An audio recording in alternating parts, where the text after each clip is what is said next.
안녕하십니까. 신의 한수의 신혜식입니다. 문재인 정권 경제 폭망입니다. 총체적 부실입니다. 그런데 더 큰 문제는요, 자신들이 잘못하고 알지 못하는 게 더 큰 문제 같습니다.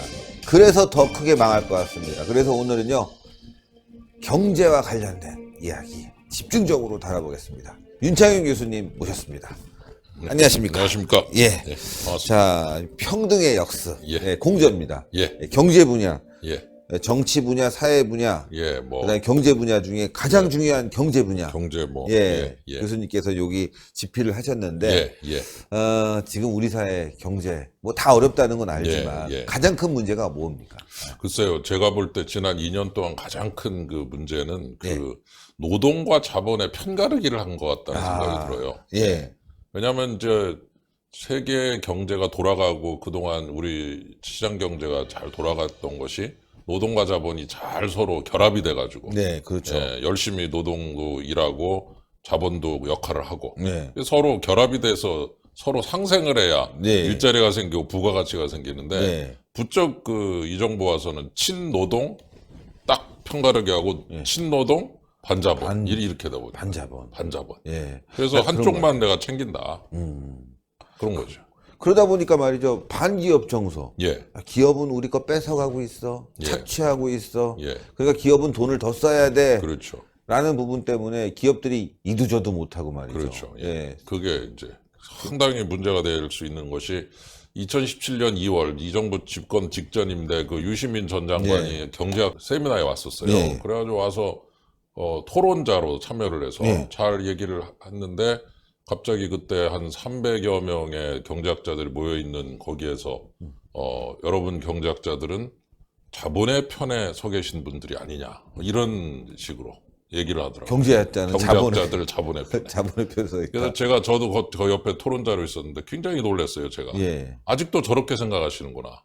자본과 노동을 딱 가르고 나서 너희들은 자본의 편. 그러면 마치 그 모든 경제학자들이 잘못된 역할을 하고 있는 것 같은 느낌. 아, 그리고 친노동은 정이고, 친자본, 자본의 편에 서 있는 건 악이고. 악이고. 그럼 경제학자는 악이고. 경제학자는 악이 되는 것처럼 느껴지는 그 묘한 그 뉘앙스죠. 근데 그거를 듣고서 생각을 한참 했죠. 예. 그러나 거기서 묘한 느낌이 느껴지는 게 너희들은 자본의 편에 서 있지 않느냐라는 말에 뭔가 잘못돼 있다라는 느낌이 오는 거예요. 아, 그거를 잘못으로 보고 있는 거죠.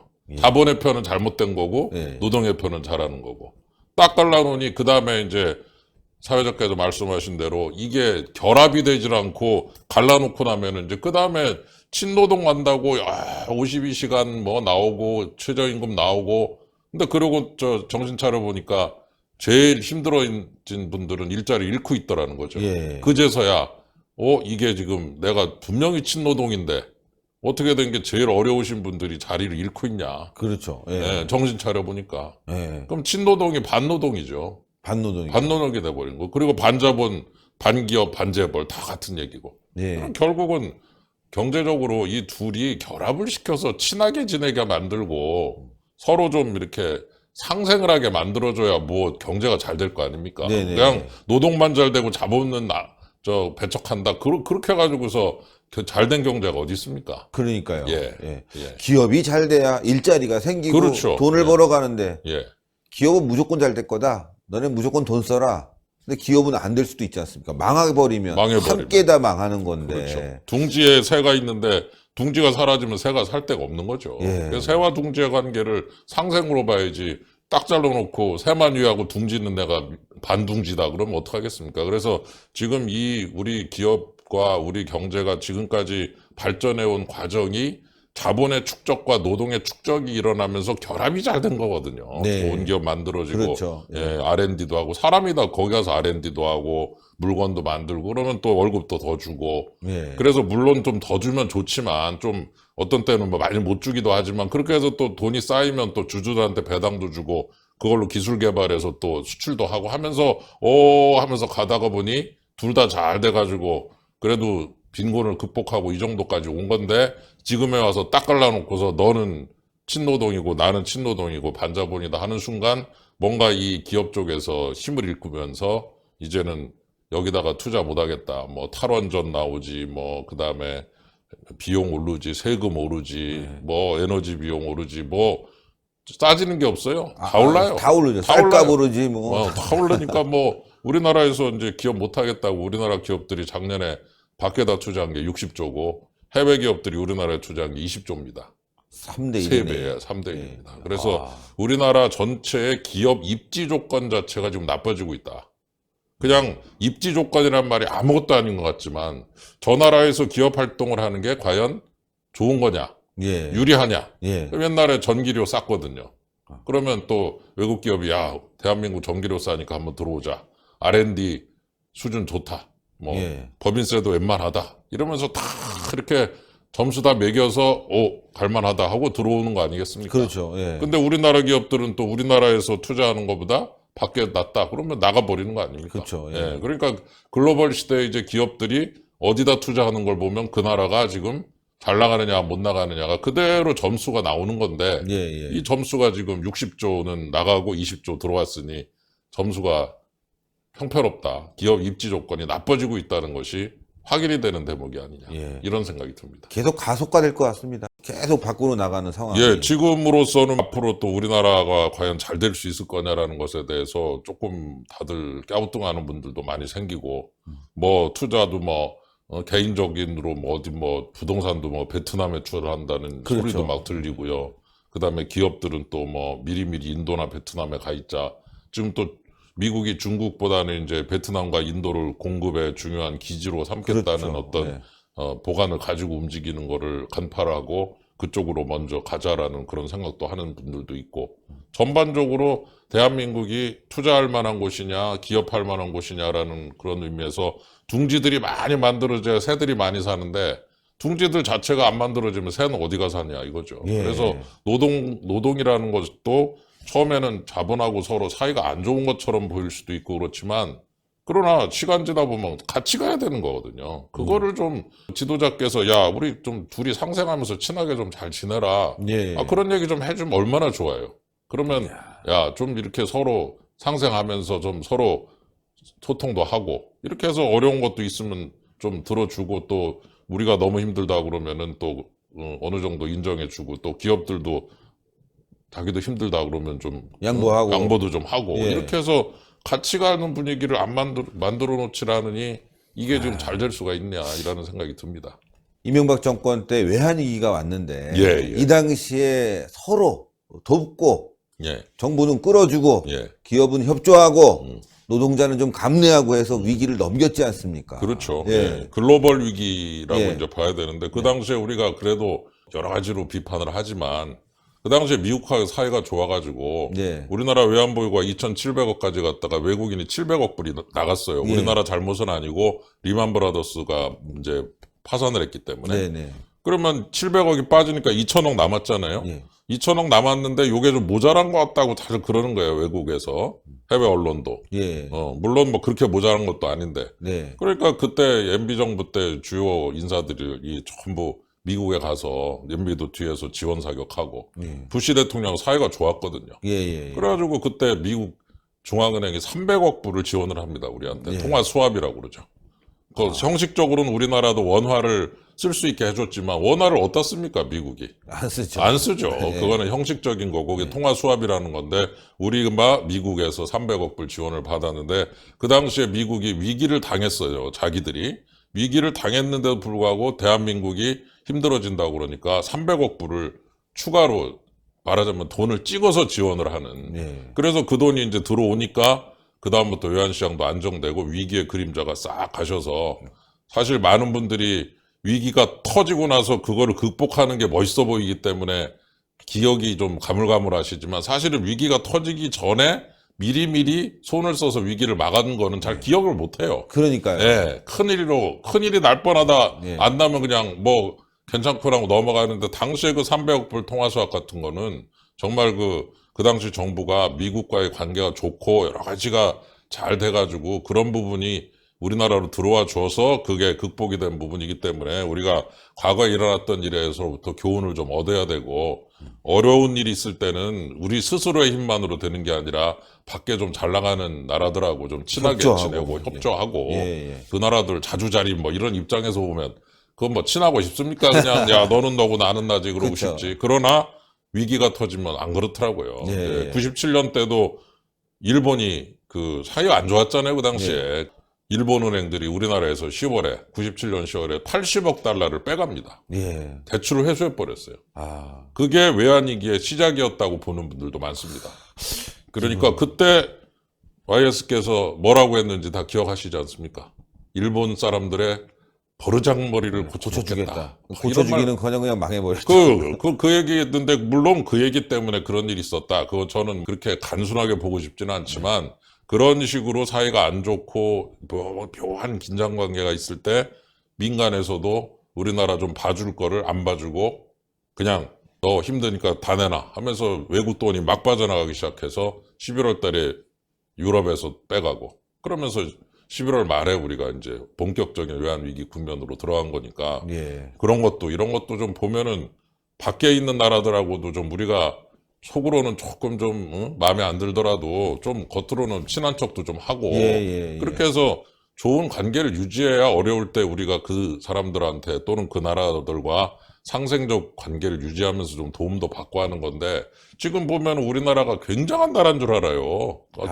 별로 그렇게 굉장한 나라 아닙니다. 예, 아주 간단하게 얘기해서 우리나라 돈, 대한민국이 발행해서 사용하는 건 원하지 않습니까? 원하는 전 세계에서 전혀 쓰질 수 없는 돈입니다. 비기축 통화죠. 기축 통화가 아닌 나라죠. 아닌 나라죠. 우리나라는. 비기축 통화죠. 그 우리 기축 통화를 발행하는 나라는 일본이라 미국, 일본은 준기축 정도, 독일의 유로, 영국의 파운드 이런 데 아닙니까? 예. 그러면은 그런 나라 수준이 아니거든요, 우리가. 예. 그래서 위기를 당하면 우리가 우리나라 돈을 가지고서 뭘 할 수 있는 게 없어요. 종이가 돼버리는 종이죠, 그냥. 밖에 있는 종이, 우리끼리는 돈인데, 밖에 나가면 종이기 때문에, 예를 들어 원유를 살 때도 원화주면 안 주거든요. 달러를 줘야 원유를 사올 수 있죠.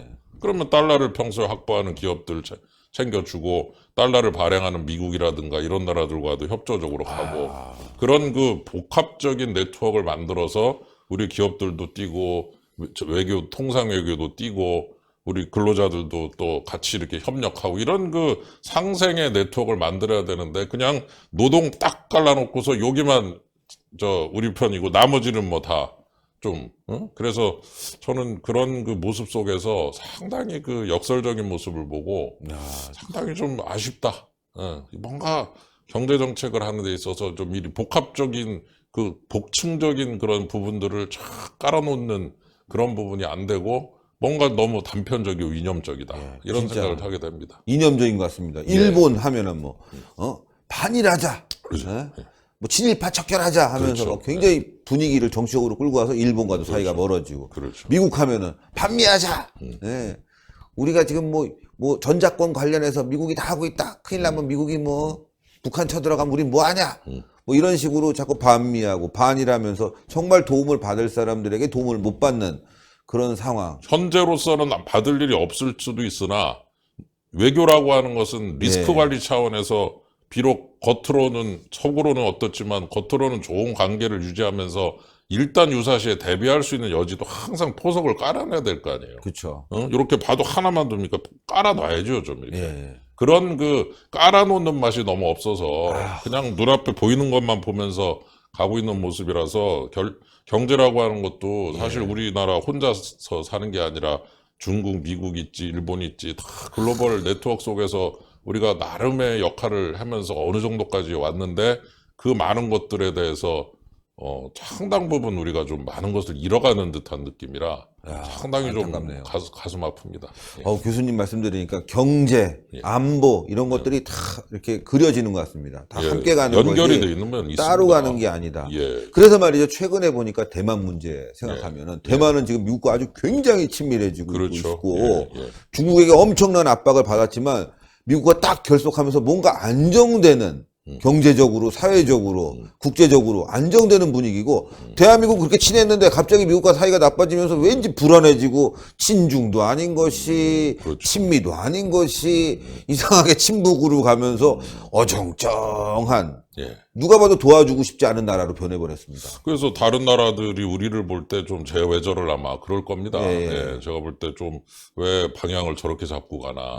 그리고 이렇게 글로벌 시대에 이렇게 나름의 무대에 올라와서 G20까지 왔는데, 예. 아, 그렇게 왔으면 좀 그거를 더 올려갖고 그 위에다 쌓아야 되는데, 그렇죠. 조금 어째 그동안 쌓아놓은 거를 약간 허무는 것 같은 느낌이 조금 들어서, 요거 처음에 뭐 약간 문제가 있으니까 큰 문제야 당장은 없지만, 네. 아유, 시간 지나면 얼마든지 큰 문제가 생길 수 있죠. 그래서 그렇죠. 저는 그런 면에서 좀 조심스러운 그 집 접근, 이런 게 아주 필요하지 않나 싶습니다.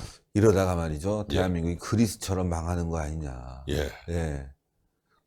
반기업 정서의 그렇죠. 퍼주기. 예. 예. 예. 지금 뭐 최저임금제라고 해갖고 이제 임금이 최저가 되다 보니까 사실 직장 다니는 사람 좀 올랐지만 또 반면에 직장 안 다니고 소외계층은 아주 어려워졌는데 그렇죠. 그걸 메꾸려고 또 정부가 막 돈으로 지원하고 막 이러다 보니까 아 그런 사람들은 아 뭐 공짜로 받아 먹으면 좋아 그래 이렇게 생각하고 오늘 직장에 있는 사람들은 뭐 나만 좋으면 됐지 그 이게 선거 전략이 아닌가 싶기도 하고 말이죠. 글쎄 말이죠. 그래서 자꾸 이제 임금 가지고 통계를 보면 예. 월급 받는 사람, 근데 여기서 중요한 월급 받는 사람만 통계예요. 예. 월급 못 받는 사람, 밀려나는 분들이 있거든요. 예. 근데 그분들 빼고 받는 사람은 좋아졌어요. 그렇죠. 그래서 그때 홍장표 전 수석이 그걸 가지고 보고한 거 아닙니까? 그것만 보고했지 않습니까? 그것만. 예.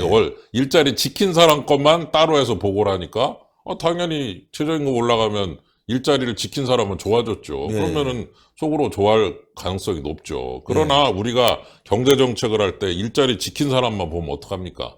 최저임금을 사람만. 시행을 하는 바람에 일자리를 놓친 사람, 잃은 사람까지 같이 보면서, 전체를 보면서 부작용을 잘 따져야 되는데, 그런 부작용을 안 따지고 여기만 딱 떼서 좋아졌다. 그러니까 아주 좋네 이러고 있는데, 그 통계에서 빠진 사람들은 지금 엉망이 된 분들이 엉망이 많은데, 됐죠. 예, 그분들까지 합쳐져서 전체를 봐야 되는 거기 때문에, 그분들까지 합쳐서 소득 1분위부터 5분위까지 제일 힘드신 분이 1분위 20%씩 5등분 했을 때 이 제일 아래쪽은 더 떨어졌어요. 더 이제. 떨어졌죠. 더 떨어지고 위쪽으로 올라가고 배율도 올라가고, 그래서 확실히 그 일자리를 잃으시고 배제되신 분이 다 제일 밑에 계시고, 그 다음에 제일 밑에 계신 분 또는 누구냐, 나이 드신 분들이 계세요. 아주 일할 수 없는 분들. 예, 독거노인들, 이런 분들. 그러면 독거노인은 혼자 일하기 때문에, 혼자 일하다가 혼자 일자리 없어지면 그냥 근로소득 제로가 되고, 물론 기초연금은 이제 국가에서 주지만,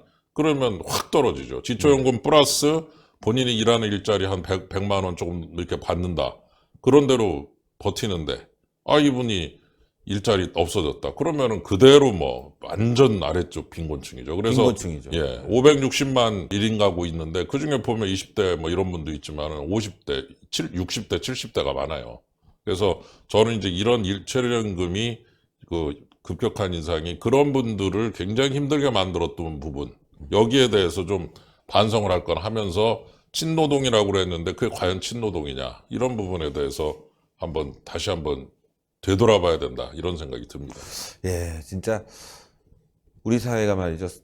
경제 사다리 참 이렇게 뭔가 해서 올라갈 수 있는 예. 그런 어떤 기회를 줘야 되는데 예. 이걸 걷어차 버리니까 돈 버는 사람은 벌고 예. 못 버는 사람은 뭐 맨날 거기서 허덕거리고 그러다 보니까 이 정부가 또 꼼수를 부려서 안 벌어도 좋습니다. 우리가 해주겠습니다 하면서 지원책이나 쓰고 있고. 그러니까 그리스로 간다는 게 그리스 국민들이 그렇잖아요. 정부에서 자꾸 지원받고 공무원 일자리 늘어나고 하니까 아주 게을러졌지 않습니까? 맞습니다. 지금 대한민국 국민들도 지금 그런 상황이에요. 예. 정신을 좀 딴 데 팔고 있어요. 일어서 돈 벌려고 하는 게 아니라 3D 업종은 노동자들 중에서도 외국인이 차지하고 있고 서비스업이나 조금 하려고 그러고 정부 지원이나 받으려고 그러고 일하는 사람들도 주 52시간 나 이거 채워도 벌 만큼 벌고 있어. 이러다 보니 이게 기업이 없어지고 일자리가 정말 흔들리게 되면 다 폭삭 망하는 상황으로 그렇죠. 왔습니다. 예. 네. 그럼 세금을 걷어서 현금으로 드리는 부분에 젖어버리면 저도 모르게 그냥 그게 당연시되고, 그렇죠. 그 그리스 얘기하셨는데 그리스에서 퇴직하고 연금이 90%예요. 90 옛날에. 와. 그러니까 100 받던 사람이 퇴직하고 90을 받고 심지어 교사들 같은 경우는 막 투쟁을 해가지고 100을 받는다는 거예요. 그래서 어떻게 이럴 수 있냐. 교사는 위험 직종이다. 이게 왜 위험 직종이냐. 분필가루를 마신다. 뭐 이런 논리를 가지고 위험 직종으로 분류를 해가지고 소방 쪽에 계신 분한테 비슷하게 만들어가지고 거의 100% 수준의 연금을 한때. 예. 그래서 국가에서 세금을 걷어서 도저히 연금을 못 주니까 나중에 부채를 막 얻어다가 네. 주는 거예요. 그래서 그 부채를 얻을 때 유로를 썼거든요, 마침. 예. 그러니까 유로 쓰는 나라니까 다른 나라에서 돈을 빌려주는 거예요. 너 같은 유로 쓰는 나라니까 예. 내가 봐줄게. 그러니까 그냥 빚을 계속 갖다 쓰는 거죠, 그냥. 아. 그래가지고 빚이 뭐 50%, 60%, 70% 하다 100% 넘고, 근데 그때 글로벌 위기 터지고, 그 다음에 이제 유럽 재정 위기 쪽으로 옮겨 붙으면서 다른 나라 은행들이 야 이거 그리스 가만 있어봐 그러고 보니까 위험한 나라네. 네. 그리스에 지원 이제 곧 더 이상 못 빌려주겠다. 그 순간 이제 그리스를 지탱하던 많은 재원들이 다 끊기고 그러고 나서 보니 제조업도 없고 예. 지금 아주 뭐 공항 팔고 뭐 항만 팔고 섬 팔고 너무도 고통스럽게 지금 구조조정을 하고 있는데 그래도 97년 외환위기 때 우리가 어려웠지만 그때 IMF에서 200억 불 빌려온 돈을 그 3년 동안 400억, 200억, 100억, 무려 700억 불 경상수지 흑자를 냈어요. 우리 기업들이. 예. 달러를 벌어온 겁니다. 예. 그 돈으로 2001년도에 중반에 다 갚았어요. 그 돈 벌어온 걸로. 3년, 4년 걸렸어요, 우리가. 네. 그리스 지금 뭘로 그걸 갚습니까? 그걸 그렇죠. 벌어올 만한 기업이 없어요. 기업이 없죠. 기업이 별로 없어요. 예. 제조업이. 기업 해봐야 뭐 노조 드글드글거리고. 예. 그리고 뭐 그리스를 대표하는 기업 뭐 기억나십니까? 뭐 없습니다. 해운업 정도 조금 있고요. 거기 그 환경 문제 많다고 저 제조업 다 내보내고 뭐 관광으로 하자 관광으로 어쩌고 하죠. 이러면서 그리스 내 좋은 돈벌 남의 나라에서 돈을 벌어오는 기업이 없어요. 그 여파, 그 대가를 지금 국민들이 다 그대로 치르고 계시니까 얼마나 힘드시겠습니까? 한번 제가 저 위기당한 곳 가봤는데 연금이 반이기하로 깎여버렸어요. 기업을 그렇게 너무 저 반기업으로 보지 말고 이게 뭐 물컵 던지고 이러는 것도 있잖아요. 뭐 잘못하는 것도 있고 그러나 그건 어디까지 오너 경영자가 그렇죠. 하는 거지. 네. 대한항공 전체가 우리한테 물컵을 던진 게 아니지 않습니까? 그렇죠. 네. 그러니까 어떤 때는 오너 경영자 일탈행위는 그 자체를 우리가 질책을 하되 대한항공에 대해서는 애정을 가지고 좀 보자. 그러니까요. 그렇게 해서 좀 구별을 해주면서 챙겨주고 기업들이 좋은 역할을 할 수 있게 도와주고 세금도 좀 깎아주고 트럼프도 마찬가지 아닙니까? 법인세도 좀 트럼프 깎아주고 말이죠. 깎아주고 좀 예. 많이 좀 들어오라고 그러고 기업 생태계를 다하게 꾸미겠다는 생각을 조금만 하면 훨씬 나아질 것 같은데 안 그게 하고 그렇게 있죠. 쉽지가 않습니다. 예. 예. 얼마 전에 보도를 보니까요. 예. 구글의 그 창업주 오너가 예. 자기 직원을 성추행하고 아. 갑질하고 예. 난리쳐갖고 직원들이 벌떼처럼 일어났어요. 예, 이거 해결해라, 뭐 처벌해라, 뭐 시위까지 하고 구글이 뭐 엄청 좋은 직장 좋은 아닙니까? 직장이죠. 그렇다고 그래서 언론들이 저놈 나쁜 놈이다 내보내라 뭐 이런 것도 없고요. 그렇다고 뭐 대통령이 나서서 구글이 왜 이랬어 하면서 이렇게 말한 것도 없고 그냥 잠잠하게 그건 니네 문제다. 그렇죠. 니네 개인적인 문제들, 니네 회사 문제니까 그건 처리하고 국가적으로 구글이 돈 벌어오는 거 이런 것들은 또 존중해주고. 존중해주고 바로 근데 그거죠. 예. 반 구글 뭐 예. 구글 뭐 이제 저 판매 저 하는 뭐 서비스 거부 운동 판매 뭐 거부 뭐 국세청 나서갖고 어. 해외 나갔을 때 못 사왔어. 너 어떻게 살고 있어? 막 혼내고 막 혼내고 막. 이렇게는 안 하거든요. 삼성전자 잘 되면 이실가만 잘 되는 게 아니고 예. 지금 국민연금이 삼성전자 주식을 6억 주를 가지고 있어요. 그러니까. 예, 10% 주주입니다. 그러면은 제가 알기로는 그게 옛날 이제 6억 주인데 그게 50배로 이제 저 액면 분할을 해서 예. 5,000원짜리가 100원짜리 주식이 돼서 6억 주가 됐으니까 다시 50으로 나누면 1,200만 주거든요. 예. 그 1,200만 주로 환산을 하면 지금 400만 원이 좀 넘는데 이거 국민연금이 한 30만 원에 산 주식이에요. 10배 이상. 이익을 내고 그리고 우리 모든 국민연금 가입자들이 굉장히 괜찮은 소득을 거기로부터 그렇죠. 항유하고 있는 셈이에요. 예, 사실은 예. 국민연금이 물론 주는 돈이 정해져 있긴 하지만 그러나 만일 국민연금이 잘못되면 못 줄 수도 있는 거 아닙니까? 예. 그러니까 잘 되면 뭐 플러스도 있고 더 오래 지속되는 거고 안정성이 생기죠. 예. 그래서 그런 그 국민연금을 통해서 우리 국민들이 다 삼성전자 같은 회사 주주로 지금 간접적으로 주주가 돼 있으니 그 기업 잘 되면 이 씨만 잘 되고 이 씨 일가만 잘 되고 우리가 뭐 좋아하는 게 뭐야, 이런 그 이분법적 사고, 안 되죠. 제일 좀 제가 안타까워하는 부분이고, 상생을 리더가 자꾸 상생을 도모를 해야 돼요. 기업하고 우리 국민들의 사이를 자꾸 가깝게 해주고, 야 이렇게 좋은 일도 하니까 좀 좋은 것도 좀 봐라, 그렇죠. 라는 얘기도 좀 해주고, 서로 좀 이렇게, 그러면 저렇게 또 좋은 일도 하는구나, 맨날 물컵만 던진 줄 알았더니 그게 아니구나, 좀 이런 식으로 해줘야 되는데, 뭐 기업에 관한 기사만 보면 그저 나쁜 얘기들, 그렇죠. 오너의 갑질행위 이런 거나 그냥 막 부각해서 언론은 그런 거나 보여주고, 드라마 보면은 그러니까요. 전부 그냥 나쁜 나쁜 사람만 놈들. 나오고, 그러니 기분이 안 좋죠. 저도 마찬가지로. 그러나 그게 그렇게 할 문제가 아니라 거꾸로 우리 리더들이 그거를 상생을 시켜줘야 되는 측면. 그래서 반기업으로 가면 결국은 내가 손해를 보게 돼 있어요. 예. 친기업, 친노동 같이 연결이 되면 같이 이익을 보게 돼 있는, 상생을 시켜줘야 되는데 그거를 안 해주니까 경제가 좀 힘을 자꾸 잃어가는 진짜. 것 같습니다. 아니, 외국 영화를 보면요, 배트맨 예, 돈 많은 재벌이에요. 그렇죠. 사회를 위해서 밤에 나가서 막 싸워주고 고담시에서. 고담시에서. 그렇죠. 예, 아이언맨. 예, 아주 정말 최첨단 산업의 그러네요. 4차 기업인입니다. AI 또 세계를 지키기 위해서 정의를 막 불태우고 있는데, 우리나라 영화 보면은 악당으로 나옵니다. 그럼 나쁜 놈. 막 그럴 수 아들들 나와갖고 마약하고 사람 때리고 죽이고. 그렇죠. 뭐 영화 제목 얘기하면 다 아실 거예요. 예, 유모 씨라는 뭔지 배우가 나와갖고 진짜 나쁜 놈처럼 나오고. 예. 진짜 어떻게 이렇게 우리나라의 반기업 정서 영화만 봐도 나와요. 잘못한 것도 있지만, 예. 그러나 그 대한항공만 2만여 명이 거기서 일하고 계세요. 그거 다 우리 국민들 아닙니까? 그렇죠. 그거 왜 물컵만 보시냐 이거죠. 그렇죠. 그래서 제일 좀 안타까운 게, 태극 마크를 띄라고 그러더라고요. 태극 마크를 왜 띱니까? 아니, 물컵 던지는 거는 던졌으면 혼내면 되고 그러면 되지. 아니, 왜 대한항공에 태극 마크를 거기서 그 사람이 물컵 던졌다고 태극 마크를 떼어라.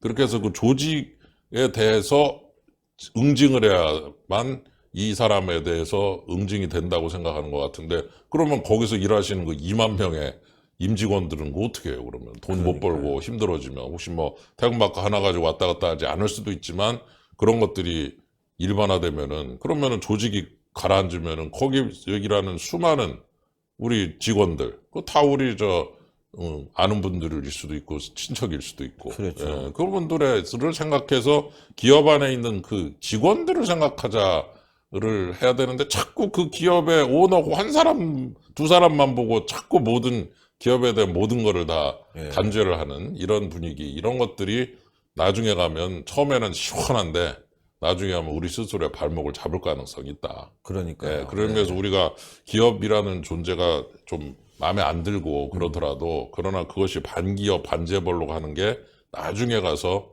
결코 그게 노동에 좋은 거 아니다. 근로자들도 힘들어진다. 좀 조심해야 될 것 같습니다. 예, 그렇습니다. 요즘 뭐 대한항공 타시는 분 하시는 말씀들이 있어요. 오너가 요즘 뭐 잘못됐어? 밥맛이 없어? 서비스가 왜 이따위야? 이런 말씀하시는 거 진짜 많이 들었어요. 할 말 없습니다. 예. 바로 오너의 리더십이 있어야지만이 곳곳에서 말이죠, 직원들이 열심히 하고 서비스 질이 좋아지는데, 오너가 없어지면요, 그야말로 그냥 개판 5분 전 되는 거죠. 음식 맛부터 없어지는데 그게 중요한 게 아니라 비행기가 가다가 떨어집니다. 아이고. 지금 대한민국이 그런 상황이 돼가고 있는 것 같아요. 좀 조심해야 됩니다. 예, 그래서 예. 이제 이런 거 오너 경영 체제와 전문 경영 체제도 우리가 은근히 전문 경영 체제를 좀 지지하지만, 아까 말씀하신 대로 바뀔 때가 조심해야 되거든요. 오너 체제로 잘 적응이 돼서 가고 있으면 좀 그대로 가게 해주면서 서서히 이거를 해야지, 이걸 그냥 한꺼번에 확 바꿔버리면은 거기에서 이제 공백 상태가 생기고 리더십의 부재 상태가, 그게 적응이 안 될 수 있는, 그래서 우리가 리스크가 있거든요. 그래서 그 지배 구조에는 정답이 없는 이상 이 부분을 좀 잘 인정하고 가면서 서서히 적응이 되게 하는, 이런 좀 아주 지혜가 필요한데, 너무 성급하게 이거를 요구하면은 부작용이 엄청나게 생길 수 있다. 이 부분에 대해서 좀 생각하게 됩니다. 오늘도 너무 좋은 말씀 감사드리고, 다음에 또 출연하셔서 미처 못다한 예. 말씀 좀 부탁드리겠습니다. 예, 그리고 예. 시청자 여러분들, 평등의 역습. 예. 중요한 책입니다. 예, 시중에서 좀 구매를 하셔서요. 윤창현 교수님 내용들이 이 안에 다 들어가 있습니다. 예, 다 읽어보셨으면 좋겠습니다. 기업인도 대한민국 국민입니다. 그분도 또 여러 가지 생각이 있을 수 있겠죠. 그분이 하루에 10끼 먹겠습니까? 예, 똑같이 3끼 먹고 있는 인간입니다. 함께 똑같이 바라봐주고 또 잘 될 수 있도록 격려하고 잘못된 게 있으면요 법적으로 책임을 지면 되는 거죠. 그거를 우리가 그냥 여론의 문매로 막 때려버려서 말이요. 예? 연기금이 스튜어디스 코드인가요? 이거를 막 옥죄 갖고 경영까지 참여하면 이거 뭐 어떻게 기업을 합니까? 삼성까지 그렇게 될까봐 너무 걱정입니다. 예. 예. 아유 대단히 감사합니다. 별 말씀. 교수님. 예. 감사합니다. 예, 다시 한 번 말씀드리면 평등의 역습 한번 꼭 읽어보십시오. 젊은 분들이 읽어야 될 것 같아요. 이 내용을 쭉 보게 되면요, 예, 우리 사회가 어떻게 가고 있는지 이 평등이라는 좋은 주제가 우리 사회를 역평등, 예, 더 불평등하게 만들고 있습니다. 그 불평등은 결국은 우리 사회를 분열시키고 망하게 만들 거라고 생각합니다. 큰일 났죠. 꼭 보시고 우리가 다음에 투표로서 요거를 잘 해결해야 되고요. 기업인들 좀 힘 좀 냈으면 좋겠습니다. 예, 어렵지만 여러분들이 또 대한민국을 지키고 있는 이상, 예, 우리 노조들, 노동자들 잘 이렇게 좀 보시고 또 경영도 더 화끈하게 좀 해줬으면 좋겠습니다. 자, 방송 여기까지 하겠습니다. 여러분들 대단히 감사합니다. 감사합니다. 감사합니다.